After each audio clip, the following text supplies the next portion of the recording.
Part of the reason we're in Arizona, Chris, is because you were so adamant that this was an important place that isn't covered enough in the media. You know, this is really, in Arizona, the superhighway for narcotics, drug smuggling. You know, the zone that runs basically from, let's say, Aravaca, which is a town just northwest of Nogales, all the way over to Naco, has an enormous amount of drug trafficking, smuggling going on, besides all the illegal immigration and the human trafficking.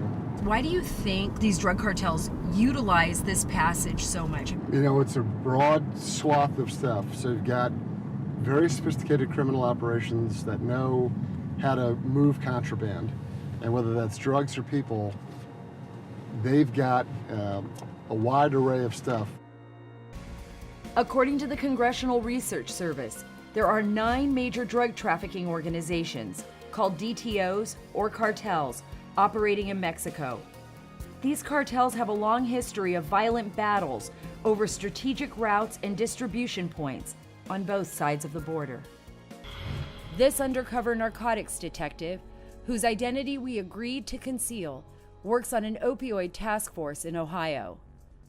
I have to ask the question, sounds so crazy, but it's so dangerous. What would it take to weaponize fentanyl, or if you had an accidental release of fentanyl, just maybe in a stop, you know, with officers? That's an interesting question.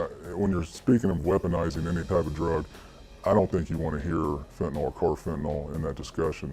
My main concern would be the initial release of a large amount of a synthetic into the atmosphere, and then after that, devastation would be who the hell's going to clean up all the synthetics that's still in the environment.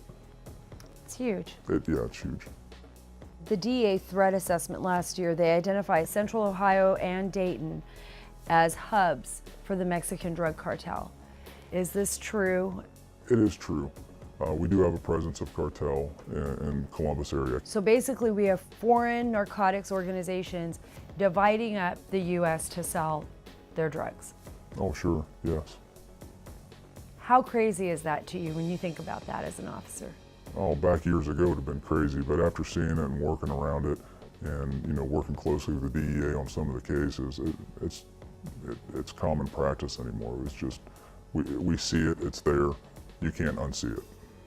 How did this happen? Why was this allowed to happen? How did it get to this point? In my opinion, when you're talking about anything that's worth multi-billions of dollars, anything's possible.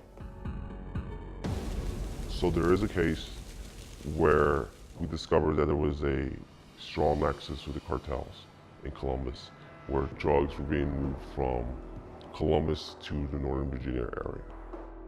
What we're dealing with is that a lot of these gangs and cartels are decentralized. And by that I mean there's no central hub where everything's collected and then from there it's parted off to whatever destination it's destined to go.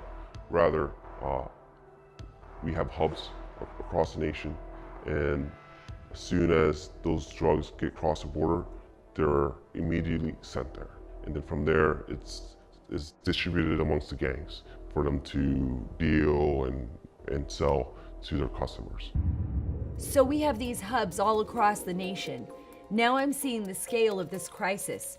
So rather than look at the country as a whole, I asked the detective to take a step back and walk me through the distribution on a local level. He said the first step is to understand gangs and how members get into the United States. Earlier we talked about spillover violence. It starts at the border and heads north. Follow the drugs and you'll find the violence. Chicago is a prime example. The violence that's going on in Chicago is driven by these cartels from primarily down south of our border, the Mexican cartels, and they are utilizing street gang members to move their product. Our gang, our MS, they're in Baltimore, they're in Boston, they're in New York, Miami, they're in Ohio.